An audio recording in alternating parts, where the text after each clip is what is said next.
hate your mother. No, I'm not quoting a death metal song. I'm quoting Jesus about what his love demands on you and one of the most shocking things he ever said. He probably didn't say it in the same tone, but you get the point. Love is free, but here's the catch. It costs you everything, especially God's love. This is from Luke 14.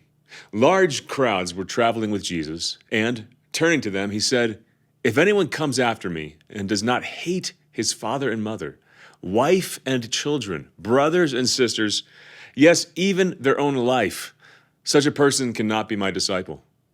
And whoever does not carry the cross and follow me cannot be my disciple." And he also said, "Those of you who do not give up everything you have cannot be my disciples." Look, of course, the guy who said, love your enemy and encourage keeping commandments, which includes honor your father and mother, wasn't being literal about hating your mom. He was speaking emphatically and hyperbolically to make a point, which he often did. But the point he was making was no less shocking than those literal words themselves. And it's this, it's that our love of him and loyalty to him has to be so much higher than any other bond in our lives, including the most fundamental bonds that tie us to our mothers and children, those most gut-level bonds, that our relationships with those people might as well be called hate in comparison to our love of God. That's how much higher and greater our love and loyalty toward him has to be. Whew. And guys, that's not just a reflection of Jesus about how to follow him and a nice thought about how to live our lives. This is actually one of the most disturbing, direct, central claims that Jesus made about his own divinity. Right? And to be clear to my little Aryan friends out there, we don't believe in Jesus and God. And I really hate when people say that. Look, Jesus is God. He is divine. He is the second person of the Trinity. Jesus Christ is God the Son. Three persons, one God. All right, so when you hear those words today, you really simply can't do what so many people like to do today, which is demote Jesus to the level of a prophet or a wise man. Oh, Jesus, he was a very good person, a great role model, a revolutionary, an influential man. Let's even call him a prophet. No. None of that works. Guys, if one thing sets Jesus' teachings apart from every other religious figure in history or every other philosophical leader, it was that all roads in his teachings led to him. Think about it. Buddha didn't do that. Buddha pointed to a way, a path toward enlightenment. Muhammad pointed to Allah. Jesus pointed to himself. Instead of telling people how to go and get forgiveness, he made it clear that he is the source and font of forgiveness. He said wild things to people who he'd never met before, people who clearly didn't wrong him in any personal way on a human level. He'd walk right up to them and say, "Your sins are forgiven you," which rightly caused an uproar among the people listening who didn't yet know or believe in his divinity. How can he forgive someone their sins? Instead of telling people they had to follow a particular way of life, he said the radical words, "I am the way." And there's so much more, guys. But the gospel reading today, it's the clincher. Love me more than anyone, even your mom. Guys, Jesus was either divine, he was either God, the second person of the Blessed Trinity, or he was a narcissist. Not just a wise man, not just a prophet. It was one or the other, God or crazy. Hard stop. That was a beautiful case that C.S. Lewis made. Lord, liar, or lunatic. And this is why maybe Jesus makes people who aren't sold on his divinity so uncomfortable. It's because his claims should make you kind of uncomfortable if you don't believe them. Look, Jesus' claims about himself and what he was owed because of who he is as divine, they're shocking. The one thing those claims don't allow, if we take those demands at face value to absolute loyalty, is indifference. Yeah, he was just a nice guy. No, doesn't work.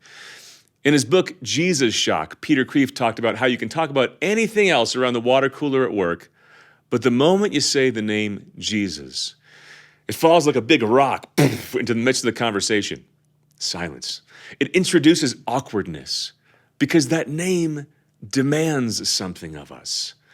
That we either recognize he is who he said he was or reject him. And for you nerds out there, Kreeft also referenced this beautiful image from The Lord of the Rings where the hobbits are joyfully shocked to encounter Gandalf after he comes back from the dead. And many say that's like the apostles encountering Jesus risen from the dead. No, not even close. What happened when the apostles met Jesus would be more like the hobbits meeting J.R.R. Tolkien than Gandalf risen. Tolkien breaking through the cover and diving into the pages with them. If Jesus is who he said he was, then his words are true. Then we owe him our allegiance before any other relationship or any other priority in our lives. Not the allegiance Sam would owe to Frodo or Gandalf. The allegiance Sam and Frodo and Gandalf would all owe the author, Tolkien, if he stepped into the story. Whew, total game changer. And he is who he said he was. Now, please allow me to make you who profess to believe in Jesus' divinity uncomfortable for a minute as I apply this principle to your life in some challenging ways. Guys, if he is who he said he was, this means that if you have dreams of your kid being kind of next level successful, and those dreams are attached to a scholarship at a great college, but there's no campus ministry there, and it's a pagan atmosphere, and that atmosphere is likely to destroy your kid's faith, and you know that risk. Guys, you got to make a choice. Jesus or prestige and money? Guys, Jesus comes first. Find a different college. I can't tell you the number of parents I've talked to whose children have lost their faith because priority number one was how prestigious that college X was over there, over Steubenville, just to name my alma mater as one, or one of many other great Catholic colleges, but they made their choice. And I have compassion, and I don't want to blame the parent because the kid has free will, but I kind of want to say sometimes, what did you think would happen? And were you willing to take that risk? Because gosh darn it, it's what panned out. Because the demands of Jesus mean that if you have a relationship and you're dating this beautiful girl who wants to sleep with you outside of marriage, and gosh, she really is really pretty, and there's some potential in the relationship that might make you really happy on an earthly, fleshy level, will you dump her or will you dump Jesus? Because sometimes you don't get both. To paraphrase Jesus in the gospel today, if you don't hate the things in the world that lead you away from me, hate meaning reject, not a visceral, violent hatred, but push them away from you, then you're not worthy of me.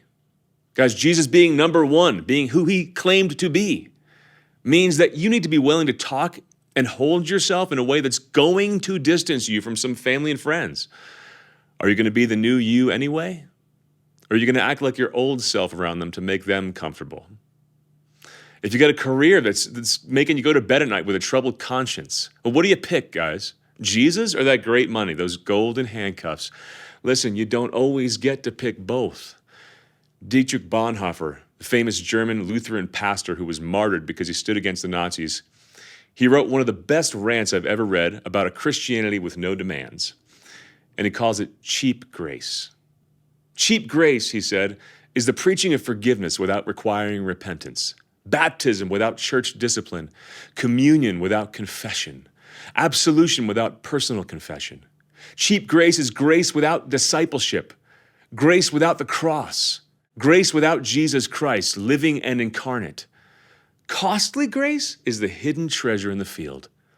For the sake of it, a man will gladly go and sell all that he has. Such grace is costly because it calls us to follow.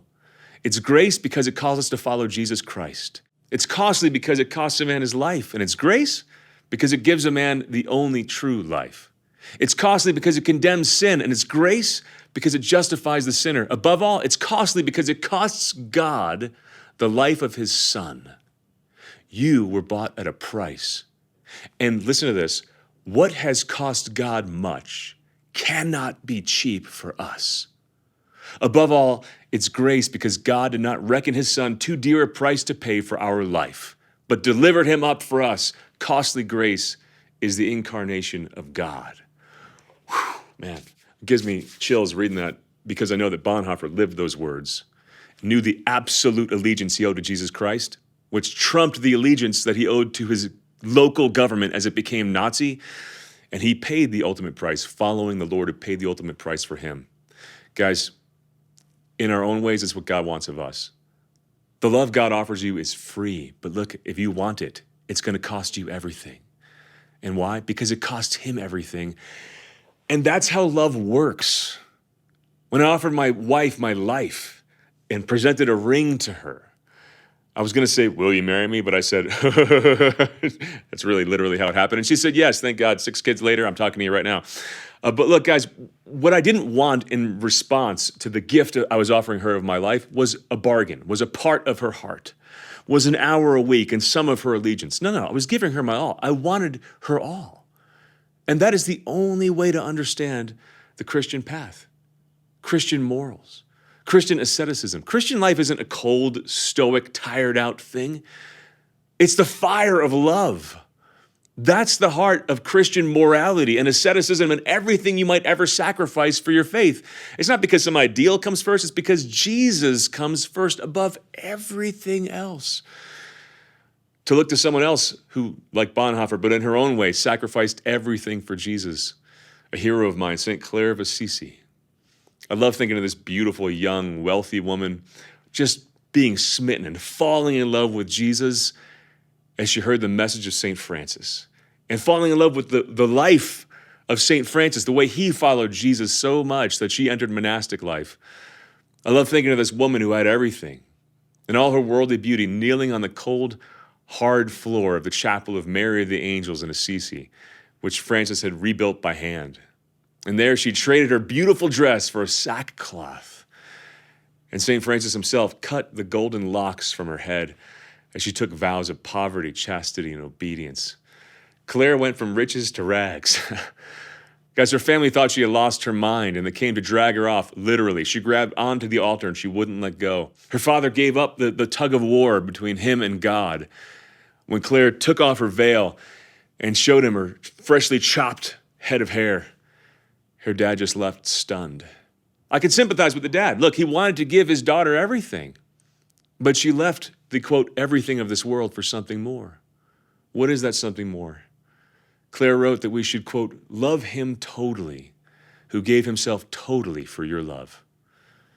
What's that look like for you guys? Whether you're a teenager leaving the wrong crowd or a young woman leaving the world to join a convent, Christian sacrifice and asceticism and moral life, it's not about detaching from something, but detaching for something, or rather to someone.